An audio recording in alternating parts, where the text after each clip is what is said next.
बालोतरा देखिए, हमें कूच करना पड़ा मजबूरन, क्योंकि हम चाहते थे जिला कलेक्टर और वो लोग वहाँ आए और ये वहाँ आना नहीं चाहते थे, तो हमने कूच किया बालोतरा और जिला कलेक्टर बाहर आ गए थे, एसपी भी आ गए थे और उसके बाद हमने पूरी विस्तृत बात की।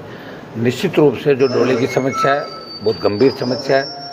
सरकार पॉलिटिकली माइलेज लेना चाहती है, लेकिन जो सरकार ने जिस तरह की डीपीआर बनाने की बात करी उसमें समय लगेगा और हम ये चाहते हैं कि जल्दी से जल्दी जो पानी पड़ा है उस पानी को सुखाए और नया जो यहाँ गंदा पानी वो नहीं आए और जितने भी बंद करा हुआ मैंने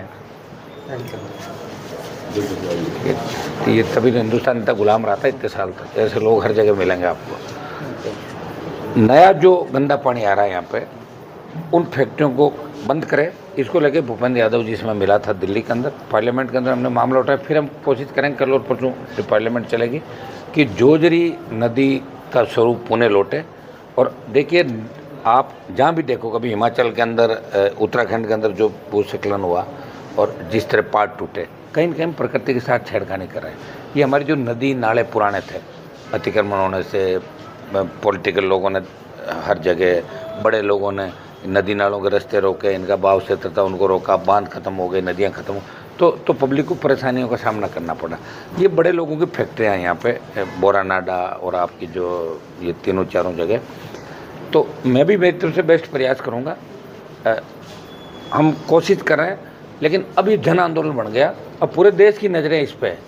पहली बार राजस्थान की जनता ने, देश की जनता ने देखा कि किस तरह जोजरी नदी का स्वरूप खत्म हो गया और डोली अराबाद सहित आसपास के इलाके के 60-70 गांव जो पचपदरा और लूणी विधानसभा क्षेत्र जोधपुर और बाड़मेर इसके बालोतरा जिले का आते हैं। तो वहाँ बच्चों की स्थिति देखी, वहाँ महिलाओं की देखी, जिस तरह हमारे को वीडियो भेजे बच्चे किस तरह बुरी तरीके से बच्चे मच्छर काटने के बाद क्या स्थितियाँ बच्चों की बढ़ रही है। तो इस सरकार को सोचते ही सोच रहे हैं। मुझे ये कहते हुए कतई वो नहीं है कि कांग्रेस की सरकार के समय भी लॉलीपॉप दिया गया और बीजेपी की सरकार के समय भी शेखावत, चाहे जोगाराम, इन लोगों ने बड़ी बड़ी हाथ करके भाषण दिए, लेकिन हुआ कुछ भी नहीं। लेकिन अब हम आए, कराएंगे, यहाँ नहीं होगा वहाँ कराएंगे, वहाँ नहीं होगा वहाँ कराएंगे।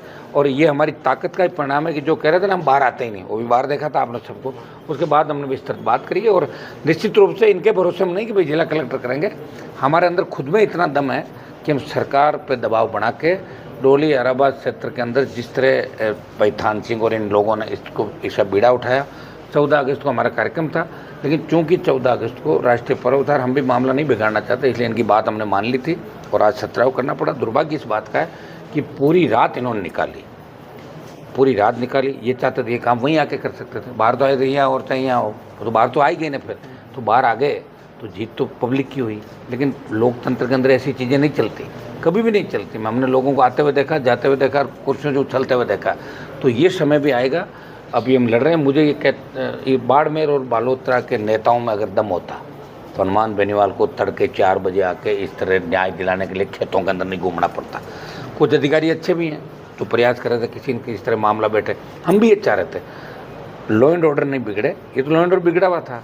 तो हम लोगों ने रखा इनके भरोसे सो गए, तो यहीं पे ताड़ के सारा तो सड़कें सुनी पड़ी हुई थी। लेकिन हमने प्रयास किया कि ये मैसेज नहीं जाए कि हनुमान बेनीवाल के साथ आए लोगों ने हुड़दंग मचाया और क्या प्रशासन ने बहुत बार उकसाया, लेकिन हम फिर भी चुप रहे, सिर्फ इसलिए कि हमारा मकसद लॉ एंड ऑर्डर बिगाड़ना नहीं था।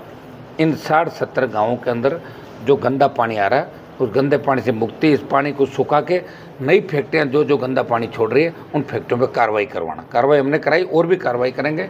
शीघ्र में एक डेलीगेशन लेके दिल्ली जाऊंगा और आवश्यकता पड़े तो प्रधानमंत्री से मिलेंगे, आवश्यकता पड़े तो मुख्यमंत्री को घेरेंगे और यहाँ के लोगों को इस गंदे पानी से राहत दिलाएंगे और बंजर ज़मीनों को वापस उपजाऊ बनाएंगे। बाड़मेर बालोतरा अकेला नहीं है, हनुमान बेनीवाल इन जिलों के साथ पूरे राजस्थान की समस्याओं के लिए हमेशा खड़ा है। तो जोजरी के साथ लूनी नदी और जो हम चाहेंगे सारी नदियों का स्वरूप लौटे, प्रयास मेरा रहेगा। मैं देखिए विपक्ष कांग्रेस है, फिर भी कांग्रेस सो रही है, आरएलपी लड़ रही है। चाहे 110 दिन से शहीद स्मारक पर बैठे हैं, एसआई भर्ती और पेपर लीक की घटनाओं को लेकर बीजेपी कमिटमेंट थे, फिर लड़ाई हम लड़ रहे हैं। देश की लोकसभा के अंदर चाहे किसान हो, अग्निवीर हो, दूसरे मुद्दों पहलवान बैठे हो, हनुमान बेनीवाल हमेशा जाता है। बाड़मेर से लेके चंबल के बीड़, गंगानगर से डूंगरपुर, प्रत्येक जाति वर्ग, प्रत्येक समाज के लिए आप मुझे हमेशा लड़ते हुए देखते हो। 4 बज रही है, अभी जाऊंगा, 6 बज जाएगी और सुबह मुझे लोकसभा के अंदर आप देखोगे। तो मेरा जीवन तो ऐसे ही रातों को निकल गया इस राजस्थान को जगाने के लिए।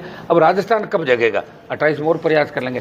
लेकिन बाड़मेर बालोतरा मेरे ज़िले हैं, आरएलपी के गढ़ हैं, और यहाँ मैं किसी भी तरह की परेशानी इन लोगों को नहीं आने दूंगा। अगर अगली बार हमें आना पड़ेगा तो अलग रूप के अंदर आप हमारे को यहाँ पर देखोगे। लोग दिन पर लाइव के माध्यम से ये भी पूछ रहे हैं हनुमान जी खाते क्या है और सोते कब है? खाता कम हूँ और इसलिए मैं लगातार मेहनत कर रहा हूँ। नहीं सोता तो थोड़ा सो जाऊंगा मैं जाके, सोऊंगा नहीं तो फिर ब्रेन हेमरेज हो जाएगा ना। ठीक है।